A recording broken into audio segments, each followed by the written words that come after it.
Oh, hindi pa to yung EDSA, ha? Oh, hindi pa to yung EDSA. Ano pa lang to? Dito pa lang to sa may Camp Aguinaldo. Tara. Punta tayo ro sa may EDSA, punta tayo sa EDSA, medyo malayo-layo pa eh. Pero gaya nakikita nyo, marami ng tao rito. Mga magbumarcha sila. Yan. Marami ng tao sa harapan, pero yung mga nandito, marami na rin. Tingnan nyo. Hello. Hello po. Ay. Dito pala mga followers natin eh. Ayan po.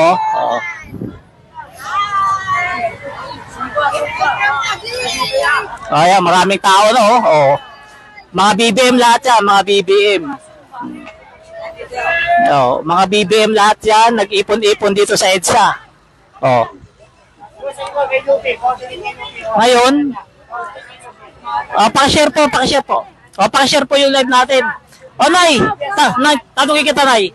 May nagbayad ba sa'yo? Wala. Wala nagbayad?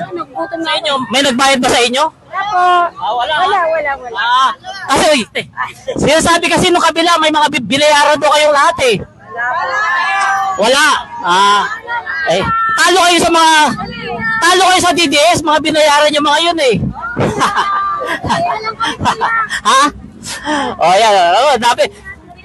Magmamarcha pa lang, iba pa yung tao ron nandun sa EDSA mismo. Ito hindi pa to EDSA, ano pa lang to, ipapunta pa lang to ng C5. Pero kita nyo, nag-iipon-ipon na sila rito. O, kita nyo? Hanggang dulo pa yan, hanggang dulo. O, ngayon, punta tayo ng EDSA. Ano to, magmamarcha kayo? Wala tayo? Magmamarcha.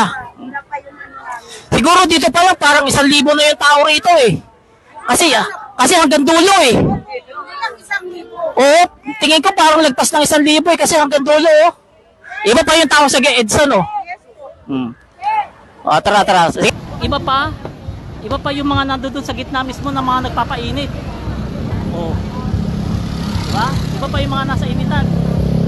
Itong mga sumisilong pa lang po itong mga to. Kaya sir. Sir, tanongin ko kayo. Binayaran ba kayo pagpunta rito? Hindi, walang bayad. Oh? Ba't sabi dito ng mga DDS, bayaran daw kayo lahat? Ayong mga DDS, wag po kayo at ako'y matagal ng loyalista ni Apo Marcos. Ni isang pera na ubog ang pensyon ko nung araw na gusto namin bumalik sa Apo Marcos. So talagang kusang loob? Kusang loob. Pera ho namin ito. Huwag naman silang ganon. Si BBM na nga ang tumutulong sa kanila. Pagkatapos palalabasin pa nila kami. Ito sabi, kaya nagpunta lang yung mga yan kasi walang makain sa bahay nila kasi diyan may pagkain. Pumunta sa bahay ko. May baon sila. May baon sila. May mga baon sila. West Rembo kami. West Rembo. West Rembo kami. Tagig lang rin ako. Tagig. Ang taga-tagig kamo, hindi binabayaran. Yan may mga baon sila. Ba't sabi, for PBB, pero alam ko kay Sara yun eh. Ginagamit lang nila. Titignan na lang natin kung patutuloy yun. Kay Sara yan eh. Hindi.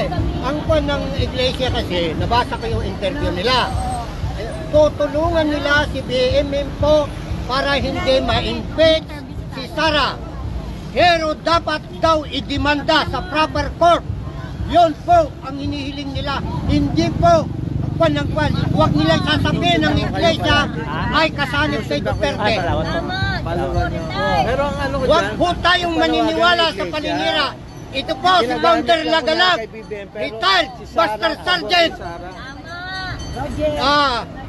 Nakadistino sa Ilocos Norte nung araw, nung panahon na maraming NP doon. Ito po, ako na lang po siguro ang nabubuhay sa mga loyalista ni Apo Marcos. Kaya tinatawagan ko kayong lahat, pati guardian, pumunta po kayo dito, ipakita natin ang suporta kay Bongbong Marcos. Salamat po.